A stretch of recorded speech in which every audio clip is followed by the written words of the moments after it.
welcome to FPC Radio Live. We had some technical difficulties to start today. Apparently there was powers above us that didn't want us to go on time today, but guess what? We powered through it. Because we have to be on here. We have to be on every day because we have a lot to talk about each and every day. Even with the football season, at a close, we're still recapping the Super Bowl. The Bucs defeated the Chiefs, if anyone has been living under the rock for the last couple days. Tom Brady has won his 7th Super Bowl. And there's some rumblings coming out of Seattle that one Mr. Unlimited. Mr. Unlimited. He's a little unhappy. Let's just put it that way. So we're going to talk about that. We're going to talk about whatever the hell else crosses our mind because, hey, that's what we do here. But before we do any of that, got to bring in the man himself, Mr. Rhode Island, Mr. Mike Debate. Mike, what's up, buddy? La, la, la. I'm doing well, buddy. I am doing well. Wednesday, February 10th, hump day. Yeah, you mentioned Mr. Unlimited. Definitely eye-raising news in the NFL. I don't think anything's going to come of it from the people that I've spoken to. We'll talk about that a little bit. But NFL is going to start to kick off. Got a feeling that some trades are in the works just from, the vibe going on around there. So, who knows? Maybe guys like Carson Wentz finally get dealt. Maybe there's something in the works for Deshaun Watson. Who knows? I think we'll find that out within the next few days. But something imminent coming in the NFL. You can almost feel it at this point. And, rest of the sports in full swing too. So good stuff. 7. That's right.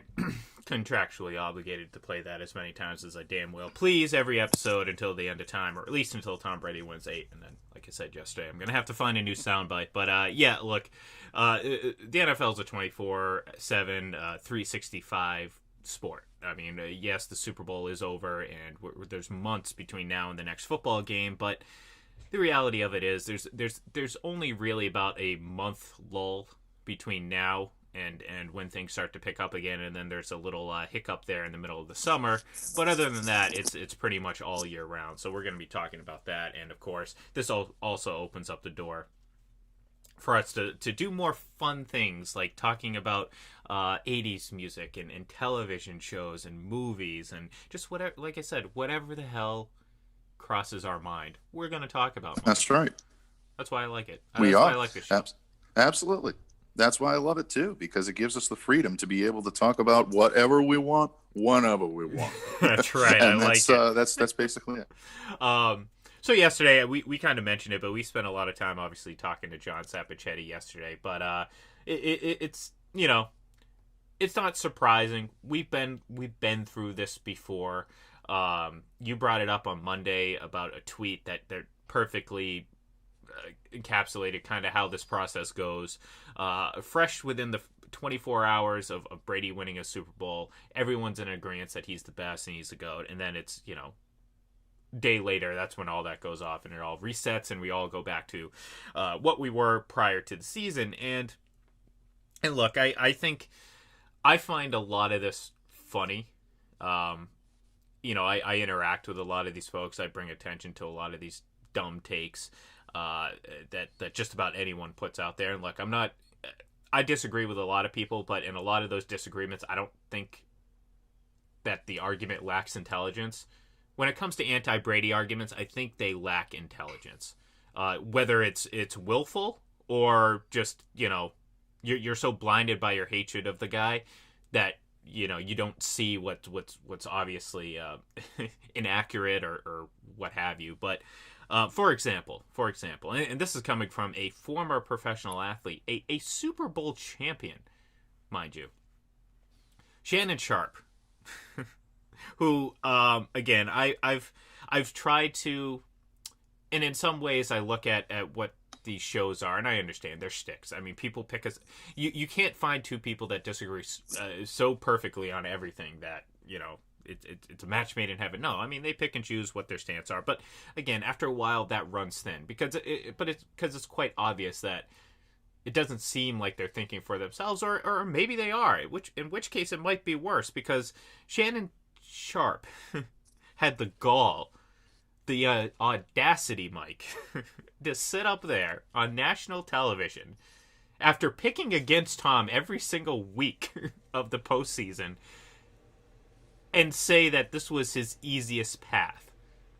Easiest path? Like, oh my good God! I can't do it anymore, Mike. It's ridiculous, because this is the same guy or the same representative of the group of fans that will sit up there and say, "Oh, look, he had the easiest path going through the AFC East. Look at all the quarterbacks he had to face," and then meanwhile ignoring the legendary defenses that basically made up the AFC East for the past 20 years.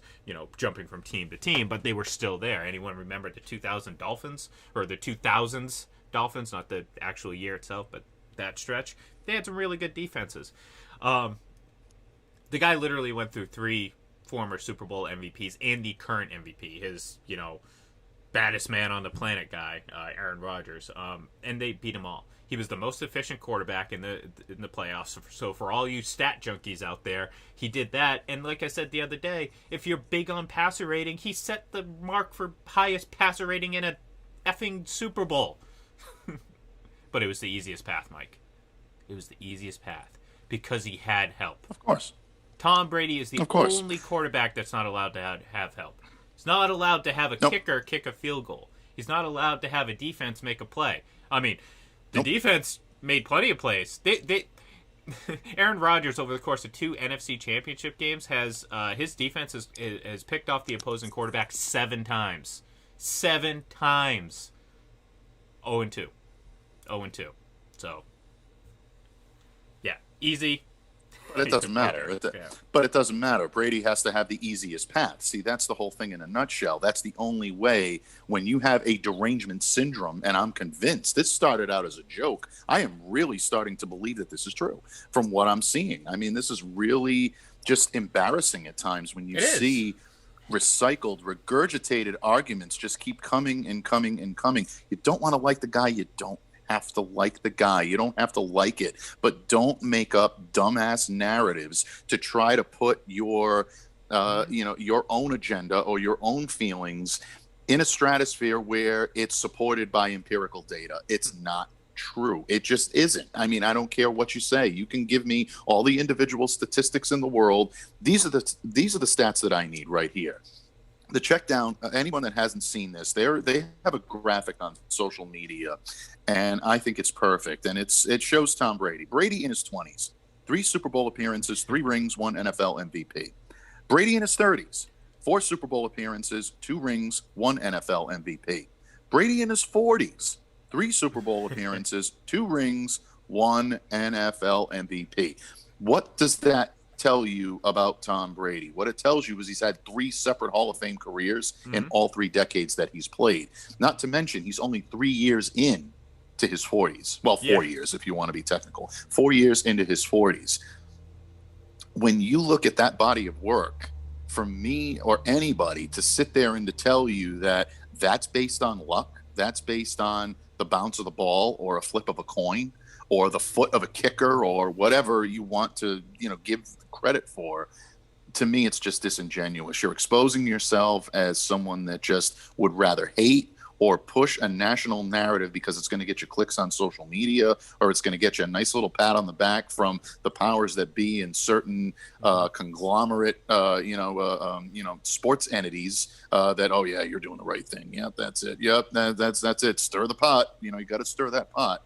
But ultimately, just use your eyes, use your common sense, and those arguments just fall apart. But again, we're not really dealing with common sense. I said this yesterday on Locked On Patriots. We're not dealing with a situation where sports media or social media is conducive to having actual, tangible back and forth arguments anymore. No, it becomes an argument about it becomes an argument about your own personal feelings. And the minute that gets challenged, you throw garbage in the air and see if it sticks and try to win the argument that way. It really is. It's ridiculous. But anyone that hasn't checked out that graphic, definitely check it out because I think it sums it up perfectly. Yeah, and look, I mean, it's like I said, it's getting silly at this point. I know, sports arguments are objective or subjective for the most part. Everyone has their opinion, everyone has their guy, but at this point, again, it's just getting silly to try to have a legitimate argument. I mean, we're reduced to denying the laws of grammar. I know that's not a real thing, but that's what we're talking about. Denying the laws of grammar, because what's the biggest thing that we've seen out there lately? We've seen greatest does not equal best. Yes, it does. Yes, it does. If I wish I had a dictionary or a thesaurus in front of me right now, because I'd open up the page where I looked up best, and guess what? Greatest would be right next to it, because it'd be telling me that it's the same word. They're synonyms. They mean the same thing.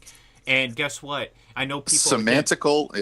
It's the weakest of the weakest arguments, and it just shows a lack of first of all, just basic understanding of the English language. Like, right off the bat, there's nothing you can say, or any, like you said, any sort of semantical argument you can make that's going to convince me that greatest and best do not mean the same, because guess what? They do. That's a fact. It's not an opinion. And when you sit there and say, oh, he's the greatest, but he's not the best, that's not putting him down. Yes, it is. Yes, it is. He is the greatest because he's the best. Are we going to sit here and say, oh, who's the most awesome quarterback of all time now? All right. What is that? The Ma'o? The Ma'o? Like, what are we doing here? Most awesomest, the most fantastical, the most incredible quarterback of all time. I mean, we're going to have 20 I've different... I've even seen winningest now. Yeah, winningest, yeah. The winning, He's the most the successful. the winningest NFL quarterback of all time, which is basically a back-ended compliment. It is. Because, it is. The people that are making that argument are the same ones that are making the argument that wins are not a quarterback statistic. But it really is. It's what you said about greatest. And to me, this is the lowest of the low. Mm-hmm. I mean, you have a point. Sports arguments, everybody's got their guy. Everybody's going to keep up to defend their guy. And you know what? From fans, I completely understand it. I completely respect it. You want to believe that your guy is the greatest. And, unfortunately, only here in New England and Tampa do they really have the legitimacy to make that claim. But I digress. Everybody's got the right to their opinion. If Tom Brady wasn't living, y'all could be in the Super Bowl. Thank you, Steve Harvey. Absolutely, that's right. There's a dynamite dropping with that. With that, I know you love that quote, but it's true. But in any case, to me, that argument between there's a difference between greatest and best. No, there isn't. No, there is not. That is semantical, verbal gymnastics that do nothing more than keep you right in the same spot. It's basically doing 3 or 4 backflips just for the sake of saying you can do them, but not advancing one step. That's basically what you know how many doing. backflips you have to do to convince me? Not 2, not 3, not 4, not 5, not 6. Sorry, I had to play that one. Thank you, LeBron. Absolutely, yes. No, you're full of them this morning. It's great. I love it. You're right. You're right, though. And again, it's not about us disagreeing. Look, people are entitled to their opinion, and I really do try to respect everyone's opinion. If I disagree with it, I either leave it alone or just that is what it is. But when you're wrong, you're wrong. And in a lot of cases, these people are, they're wrong, and it's not an opinion. It's a fact. Like, you want to sit there and say, every little knock that Brady has ever heard about his game or about his accomplishments or whatever, he's knocked every single narrative off the ledge. I mean, just think about this run in general. We've already brought up, you can't win without Belichick. You can't win without the AFC East. You can't win in the NFC. You can't, you can't win when you're not a first round bye. You can't win on the road. Remember that a couple years ago where it was impossible? The Patriots had never won. Brave never won on the road. It's impossible. This team has won 5 at the time, 5 Super Bowls. And you're telling me that they can't win a damn road playoff game? And it's like this false equivalent, like this false narrative that, they've barely won road playoff games. Well, they barely played road playoff games because they've been so great at home and on the road in the regular season, therefore putting them in an opportunity to play at home. Any sort of ridiculous, twisted argument you can make, you're going to make it without even concerning yourself with looking like an idiot. I mean, that's out the window. No one cares about that anymore, and that's the problem. That's why Shannon Sharp can get up on TV and sit there and try to look. I thought and we kind of briefly mentioned it the other day, the whole Tyrann Mathieu, Tom Brady thing. It was irresponsible, I think, for Tyrann Mathieu to tweet what he did and then immediately delete it, because we've seen what has happened since.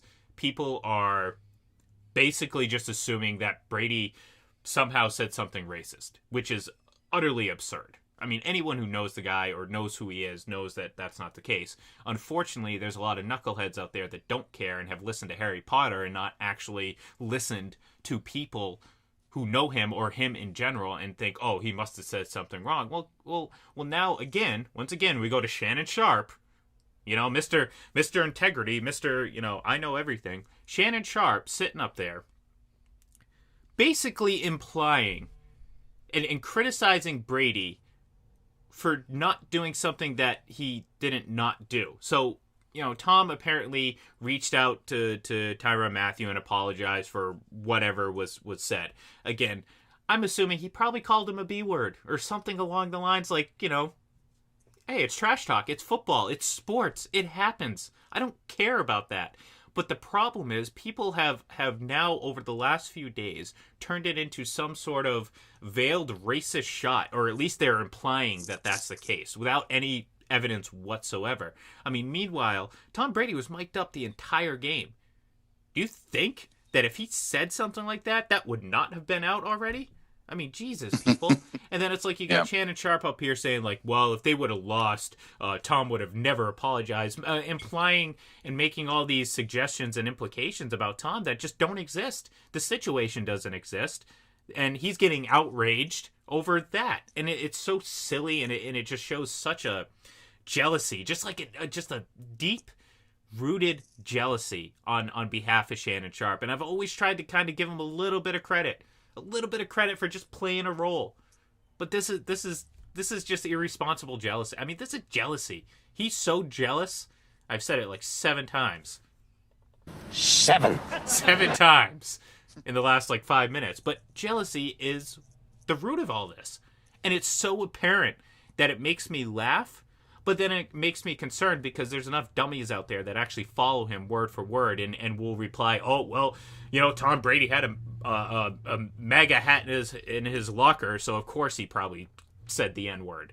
That's kind of what we're getting at right now with this whole apology and stuff like that. And again, it just shows a lack of responsibility or a lack of accountability, really, on behalf of these commentators who will literally sit up there and say anything, and then if they're wrong, well, they'll say the exact opposite the next day. So, and you think about it, I mean, it's part of. I mean, I know we're coming down on Shannon, and believe me, I'm not saying that you're not justified in doing so. I completely agree with everything that you're saying.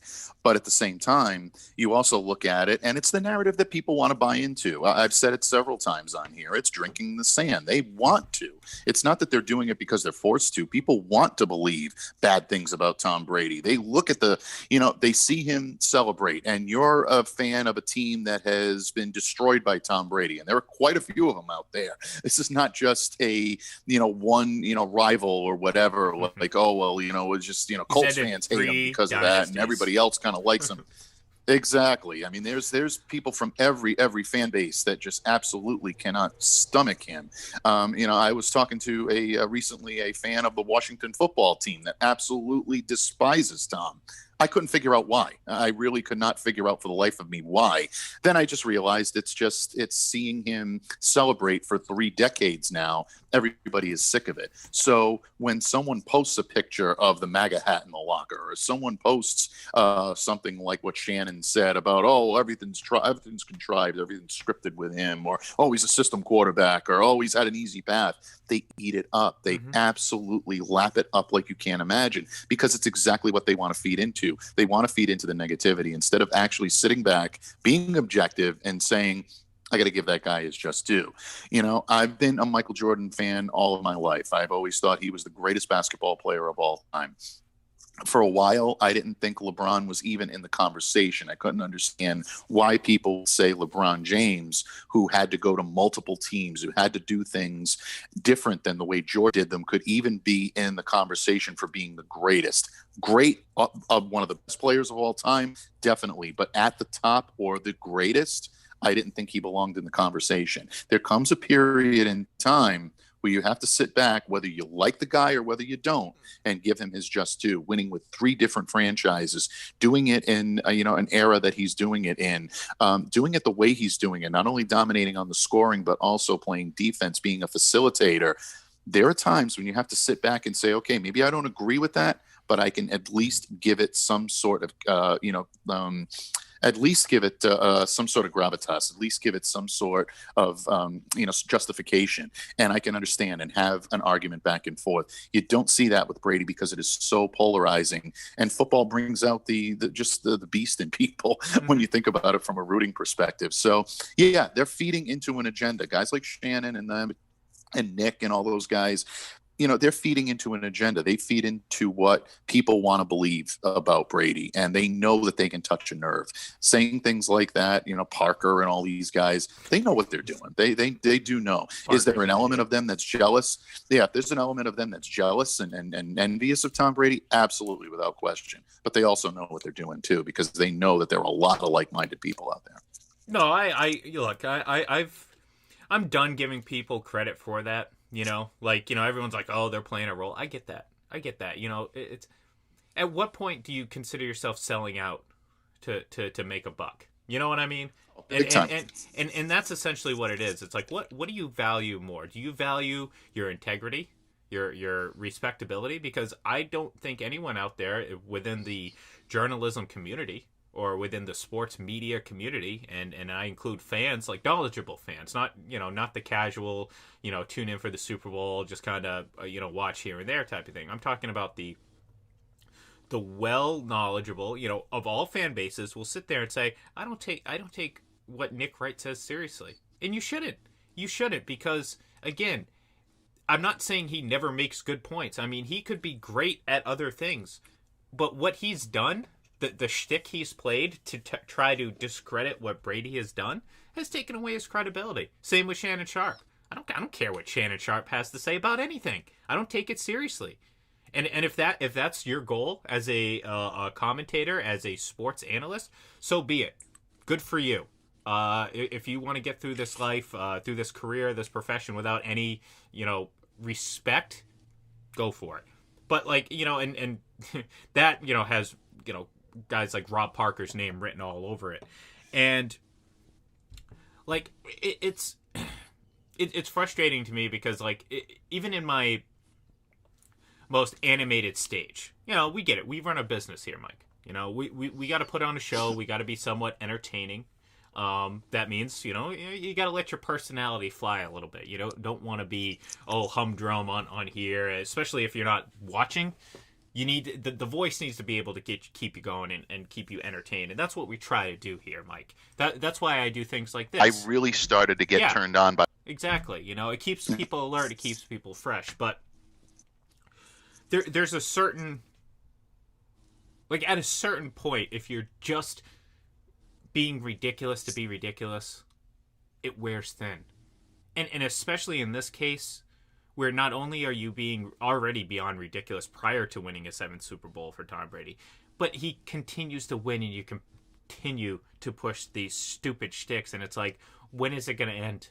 That might be the only good thing that comes out of Tom Brady's eventual retirement, is that these guys might go away. The problem is, by the time Tom Brady does retire, these guys might have a full 401k and retirement benefits set up because they have a full career based on this, because Tom's been playing so goddamn long.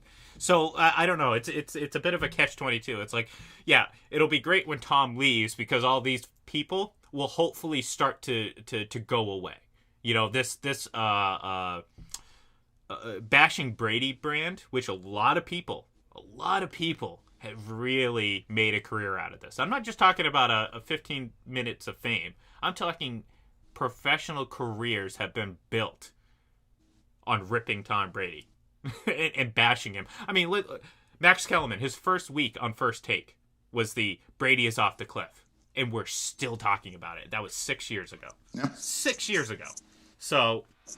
and that's also because they realize that not only are they feeding into the people that want to believe the negativity surround Brady, they also are feeding into the passion that so many in this region in New England and down in your neck of the woods in Tampa now and that area in Florida have toward the guy as well. They're going to cape up to defend him, and they're going to get that polarizing back and forth. Brady is polarizing. You either love the guy or you hate the guy. I very, very seldom run into sports fans that are wishy-washy on Tom Brady.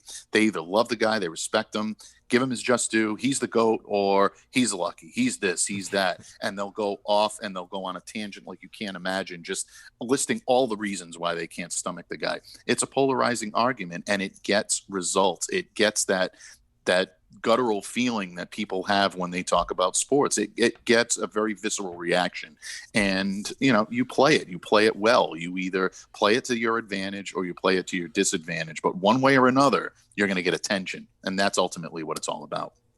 That's what we do here.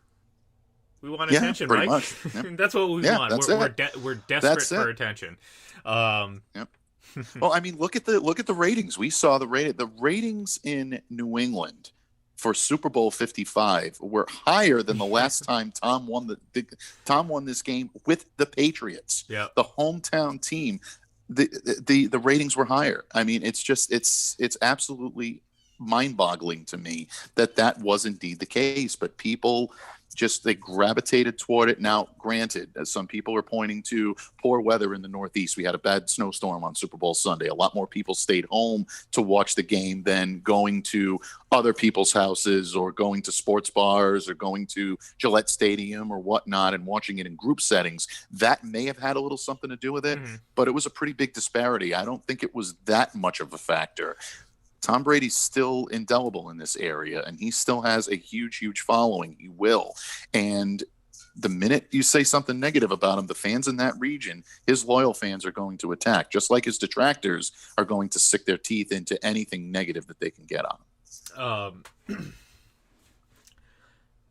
It's funny because like there's a handful of national media publications and members that have tried so hard to create this friction between Brady and Belichick, and this friction they try to make exist between the fans, because the fans, everyone's like, we know the talking points, and we're not even going to discuss it because it's such a stupid argument. Does this say more about Brady versus Belichick, Brady, this, that, and the other? No, it's dumb. Look, this might be a hot take. Actually, I think it might be a hot take. Here's my hot take, Mike. Tom Brady and Bill Belichick have both moved on. They have left each other respectfully after 20 years. They said, okay, we're going to go our separate ways. I wish you the best of luck. There's no ill will. Maybe there's a little internal motivation for one or the other, but I don't think it's personal. And you know what? I think Bill Belichick was happy to see Tom win another one. Like, I don't understand this. Like, all of a sudden, people want these two to just hate each other and to win in spite of each other, and I just don't believe it. I believe this was a situation very much like we heard all year early on with Bruce Arians about, their relationship is fractured, and we sit here and listen to them, and we know this. They were laughing about it because it's like a lot of these situations are contrived, they're made up, and then, if they float out in the air for a certain amount of time, they get a certain stink to them. And that's what this is. And look, in reality, I don't think Bill Belichick, is angry at Tom Brady. I don't think Tom Brady is angry at Bill Belichick. I think they have incredible, a massive amount of respect for one another. I think, in a way, they love each other from a sports team mentality, how I use that in context. And I think Bill was sitting there saying, you know what? I want Tom to win. Why not? I mean, this idea that they hate each other and there has to be some sort of rivalry, they have to be interconnected, it's lazy journalism. And unfortunately, that's what dominates a lot of what we see on TV, and especially radio, and especially in the New England area, because, you'll sit there and watch this game. get all these different impressions of the game, of Tom, of just the situation in general, turn on the radio, be like, wait a minute, are we watching the same thing? Because here they are talking about, the rivalry between Belichick and Brady, and it's just, it's stupid, it's lazy, and it sucks that my opinion seems to be the hot take about of all this, so. I think you're absolutely right. I mean, I when it comes to the Brady Belichick debate, and look, I've gone over this ad nauseum on Locked On Patriots. We've talked about it here. There was a definite changing of what each wanted to accomplish in the future, and that's going to happen in a 20-year relationship. People want to point to all of this. Oh, well, he let Tom walk out the door. Bill didn't think Tom was going to walk out the door, folks. I'll be honest with you, he didn't. But at the same time, Real quick, this is where I think Bill Belichick made a mistake. Not for not signing him last season or in the last 2 years, giving him a 2-year contract, because at that point, the damage was already done. It was, and right. I'm not faulting Bill Belichick for this, because again, I mean, part of the legend of Tom Brady is that he's just defying every conventional thought about the quarterback and athlete at the age of 40. So I think 4 years ago, it was Belichick's decision to not give him a long-term deal that eventually led to this. Now, if Belichick knew he was going to be playing at the age like he is now at 43, you know what? Bill Belichick probably gives him a long-term deal at, 39? But that wasn't the case. And eventually, by the time you realized, okay, Tom's not going away, the damage was already done. Obviously, we knew the contract situation heading into this past offseason, whether he signed or not. And again, the issues, but at the end of the day, it is what it is. 20 years together, so. Yeah, absolutely. And, I mean, where Belichick could be, indeed criticized is where he did the roster building around Tom. And I mean, if you want to get on him for that, I don't necessarily believe that, there's a whole lot to bite onto there. But that to me is a more plausible argument and a more plausible reason why Tom would want to leave, other than just, I want to stick it to Bill Belichick. I'm sick of his methods. I'm sick of this. I'm sick of that. He wouldn't have stuck around here for 20 years if he were just completely sick of Bill Belichick, folks. You can get sick of someone in less than 20 years. Tom Brady saw the opportunity for him to move on, realized that the type of future that he envisioned for himself was not going to be here in New England. It wasn't going to happen in New England. He wasn't going to be surrounded by that type of supporting cast that he had in Tampa Bay here in New England. And Tom knew that he could go to a team like Tampa Bay, succeed, and bring his winning style, his ability, his knowledge about how to win, and his football savvy to a team that really could use it. And it turned a 7-9 team into Super Bowl champions. And I don't care. Tom Brady was the biggest reason why that team succeeded this year. Hey, and look, that's not just my opinion. That's the opinion of his teammates. I mean, how many teammates were asked about just his impact? And it was just like, man, I mean, say what you will about Antonio Brown, but the guy was almost in tears talking about Tom Brady. And I think we've asked this question so many times, and it's always kind of been taken the wrong way or approached the wrong way. Like, what is the point of the relationship between Tom and Antonio? And everyone had their opinion about it, whether it was good or bad or whatever. And it's like, you listen to some of these ex-players and some of the things they talk about as being the most important, and it's about relating to your teammates. It's about being able to make them better, whether it's on the football field or just in life. And I think a lot of people look at Tom now, especially now that he's obviously older. I mean, he's older than a handful of NFL coaches. So, he has that experience. So even for a guy like Antonio Brown, who by all accounts is a seasoned veteran in this league, he looks up to Tom and he appreciates what he's done, because guess what? Since Antonio Brown signed, have we heard a single negative thing about him? Locker room, outside the locker room, on the football field, anything? No. And I saw a guy who was incredibly humbled after that game. Didn't play, he wasn't the guy in any of these games. He wasn't the number one target in any of these games, and you didn't hear a peep out of him. What are the biggest things? What happens if Antonio Brown doesn't get his targets? Well, he didn't, and he's a Super Bowl champion. And I think, again, these type of relationships that Brady has forged with players and the the time and effort that he puts into a guy like Antonio Brown, who has his issues. I'm not absolving him of that. He's going to have to face the consequences if those consequences are warranted down the line. Whenever we get a resolution to his issues, we can make that judgment. But Tom was focused on making a better person now. And who knows, maybe that helps him cope and deal with the consequences down the road, whenever or if ever these ever come to fruition. But some of his other teammates, some of these ex-players, give them credit. They're the ones you can listen to the best, except for Shannon Sharp, notwithstanding. Yeah, the exception is him. He's turned into more of a just a character on TV as opposed to an ex-player turned commentator. These ex-players are talking about how much it means to them, how much it could mean to someone who, Michael Irving, this guy who's been very open about his past struggles, his past issues. And he talked about it after the game. It's like, how many people, some people just need help. They need a push in the right direction. And he admitted he was one of them. He needed someone to help him channel and focus his energy. And I think Antonio Brown needed that. And Tom was there for him. And look, it's just an example of his greatness and how he can use that and turn it into a championship. Because guess what? Antonio Brown's a Super Bowl champion now. Chris Godwin, he gave up his number 12. You know what Tom said to him? I'll pay you back with a Super Bowl ring. Guess what? Bill's paid. Chris Godwin has a Super Bowl ring. This franchise hadn't won a playoff game since 2002. They're now one of just the several teams that have won multiple Super Bowls. And it's again, it's not all Tom. No one's ever said it was all Tom.